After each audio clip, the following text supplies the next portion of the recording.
शुरुआत हुई थी इंजीनियरिंग कॉलेज में। बहुत सारे इंजीनियरिंग कॉलेज के स्टूडेंट्स को, जनरली कॉलेज स्टूडेंट्स को, कॉलेज में रहकर ही बिजनेसेस स्टार्ट करने होते हैं, एंड 99% ऐसे बिजनेस ना फेल हो जाते हैं। I have seen this throughout my life, correct. From the time I was in college until now.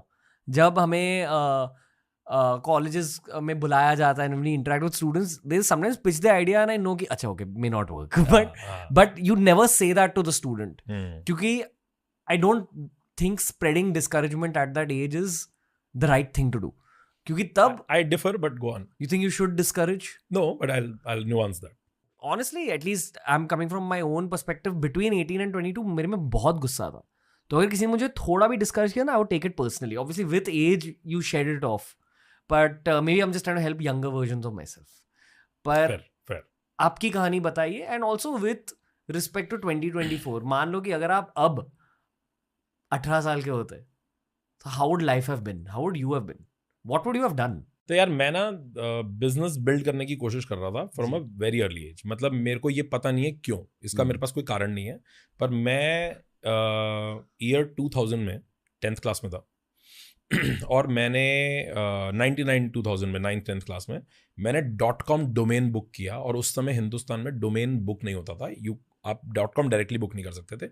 Network solutions नाम से एक कंपनी होती थी अमेरिकन, किसी एजेंट के थ्रू आपको नेटवर्क सॉल्यूशंस को डॉलर्स में पेमेंट करनी होती थी, तब जाके डोमेन बुक होता था, और उस समय डोमेन बहुत महंगा था।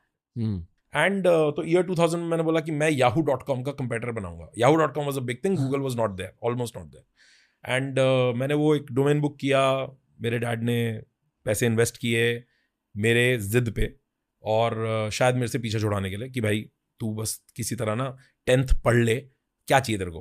मैंने बोला मेरे को डोमेन चाहिए, मेरे को वेब स्पेस चाहिए। मैंने उनके 30-32 हज़ार रुपये खर्च करवाए, which I felt very guilty about for very many years till I started making money. And और फिर उन्होंने मुझे समझाया कि बेटा अब देख, मैंने डोमेन बुक करा दिया है, वेब स्पेस बुक करा दिया है, मैं तेरी तरफ हूँ, अभी तू मेरी सुनेगा। 10th कंप्लीट करनी बहुत अच्छे से ज़रूरी है। और मैं एकेडमिक स्कोरर था, तो इनको ऐसा डर नहीं था कि फेल वेल हो जाएगा, उनको ये था कि खराब कर लेगा, मतलब डीफोकस हो जाएगा। जैसे 10th कंप्लीट करी, 11th-12th तो यार वो IIT JEE की प्रेप में आप ब्लाइंडर जोन चले जाते हो ना, मतलब वो तो उसमें I got sucked into it. मुझे याद ही नहीं है 11th-12th ऑलमोस्ट लाइफ की।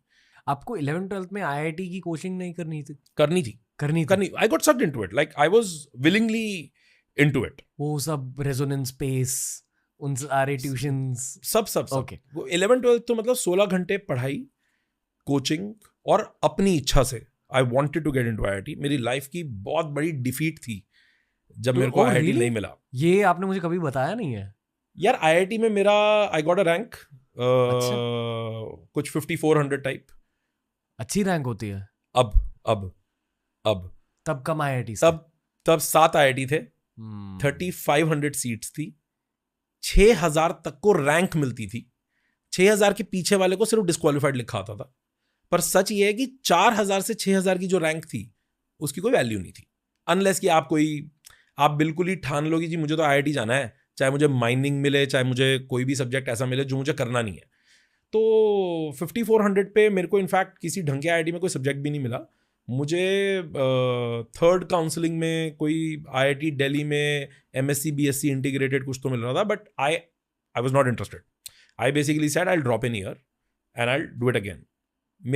मेरा दिल्ली के one of the top colleges में, IP यूनिवर्सिटी है दिल्ली में, उसमें उसका जो टॉप कॉलेज था वहां पे मेरी रैंक बहुत अच्छी थी, वहां हो गया था। वहां मेरे लेने की इच्छा नहीं थी एडमिशन, क्योंकि मेरे को तो IIT जाना था ना, मतलब इसमें कोई डिस्कशन थोड़ी था। वो एट एज 17 वो रहता है कि ओनली IIT। यार वो भी था, और ना एक और चक्कर था, मैं ना स्कूल में थ्रू आउट अकेडमिक स्कोरर था। Not that I was trying to top each time, I was naturally coming second, third, fourth. I was one of those guys जो हराम पूरी चल रही है, को करिकुलर फुल ऑन चल रहा है, और स्टडीज बहुत बढ़िया चल रही हैं। एंड मैं कंपेटिटिव नहीं हूँ personally, I am not competitive even today. And ये मेरे को बाद में रियलाइज हुआ, बट मैं स्कूल में भी कंपेटिटिव नहीं था। जैसे अगर कभी किसी ने मुझे स्कूल में कह दिया कि अरे तू मेरे से आगे निकल गया, तो मैं हंस के बोल देता था कि यार तू अगली बार बता दियो, मैं एक क्वेश्चन छोड़ाऊंगा भाई, तू लोड मत ले। तो पर जब IIT JEE वाला फेज था ना, I think naturally I took that in कि मतलब मेरा तो होएगा ही ना, मेरे को तो जाना ही है। और मैं इसको पार्शियली एरोगेंस भी बोलूंगा, पर partially it was also validated by coaching institutes, by my professors, by my teachers.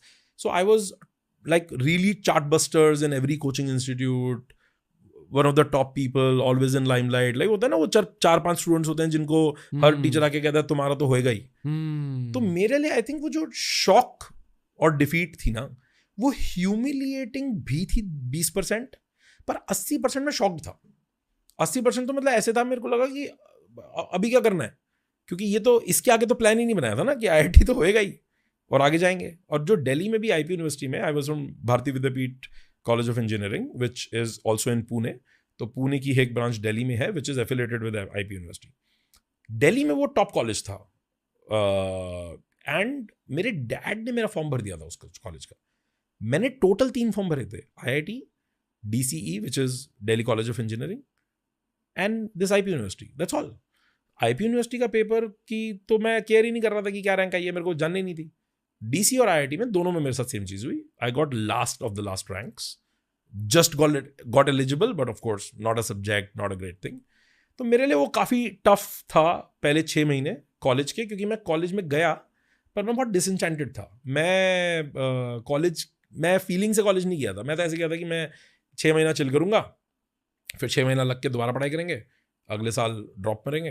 And क्योंकि IIT और DC दोनों में क्वालिफिकेशन तो हो ही गई है ना, तो रैंक इंप्रूव करनी है, दोबारा से सेम कॉन्फिडेंस कि हो जाएगा. बट पहले 6-7 महीने में ये चिल करके दूसरे कॉलेजेस में जाके सीनियर्स से मिलके मुझे रियलाइज़ हुआ कि यार IIT में, DC में किसी में कोई फ़र्क ही नहीं था. मेरे कॉलेज में भी कोई फ़र्क नहीं था. सब जगह सेम गाड़ी चल रही थी, सब जगह सेम पढ़ाई चल रही थी, और लैक ऑफ पढ़ाई चल रही थी. सब लोग जॉब लेना चाहते थे. सबका एंड गोल ये था कि प्लेसमेंट 4 साल बाद कैसी होगी. और मैं तो वो 10th क्लास से बनाने की कोशिश कर रहा था ना बिजनेस, तो मुझे तो जॉब लेनी ही नहीं थी. तो अब मैं ढूंढने की कोशिश कर रहा था कि आप तो 4 साल जॉब लेने के लिए बिताओगे, मैं किस पिलर को पकड़ के ये 4 साल बिताऊं. And that's where I jumped into entrepreneurship, where I said अब कुछ अपना बनाएंगे. I started toying with different ideas. मैं सेकेंड ईयर में ही कॉलेज में मैंने कुछ करना शुरू किया, और मेरा पॉइंट ये था कि अगर हम कुछ सॉफ्टवेयर बना सकते हैं जिससे कुछ पैसे कमा सकते हैं, तो फिर मल्टीप्लाई करने के बारे में फिगर आउट करेंगे. अगर आप मेरे सॉफ्टवेयर के 10,000 रुपये मुझे दे दोगे, तो मुझे पता लग जाएगा कि जो मैं बनाता हूँ उसकी कोई वैल्यू है. फिर मल्टीप्लाई करेंगे 10 करोड़ तक. This was the stupid but nice, optimistic idea. यही हुआ. ये एग्जैक्टली यही हुआ. हमने सॉफ्टवेयर बनाया, किसी ने खरीदा, हमारा यूरेका मोमेंट हो गया. हमने बोला कि this shit works, this has legs. As a 21-22 year old I was making enough money. तो एज 22 पे आपकी खुद की सैलरी कितनी थी? As 22 means 2007. हाँ यार, I was taking home 35-40 lakhs a year.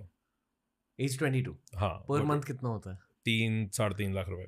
It was too much money for that age, and I have a feeling of that money. In fact, I can tell you, मुझे आज के पैसे की उतनी value नहीं पता at a personal level.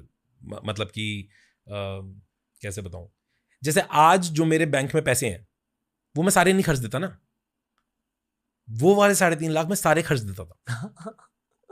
तो the feeling जो मुझे उस पैसे की याद है, जो मुझे उस पैसे का एहसास है, वो मुझे आज के पैसे का एहसास नहीं है. You know what I mean? हाँ, मतलब the 3 lakhs was more valuable for you than way more whatever was happening. Yeah, way more. मतलब मैं तो मैंने अपने किसी कॉलेज के दोस्त को कभी बिल नहीं पे करने दिया, और वैसी वाली मतलब you are very happy and you are content and you are, आप ये भी फील कर पा रहे हो कि ये पैसा मैं बना रहा हूँ. एक्चुअली सही मायनों में फीलिंग ये नहीं थी कि मेरे को सडनली पैसा मिल गया था. सही मायनों की फीलिंग ये थी कि मुझे समझ आ गया था कि मैं पैसा बना सकता हूँ. और वो जो फीलिंग थी ना कि अपुनी भगवान है, वो बहुत बढ़िया थी.